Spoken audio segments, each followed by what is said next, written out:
Andiyan na! Oh, Mauro. Bakit? May kailangan ka?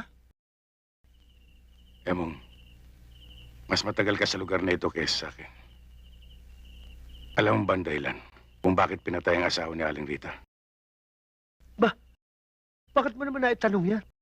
Gusto ko lang malaman.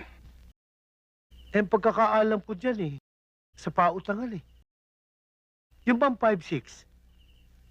Binantaan na si Rico niyan hindi makabayad. Ayun, tinimbog. Malupit yung pautangan na yan. Sobrang magpatubo. Tubo na, patutubuan pa. Saan ko matatagpuan ang mga taong yun? Mga tao ni Oyong yan. Mauro, huwag ka na makialam dyan.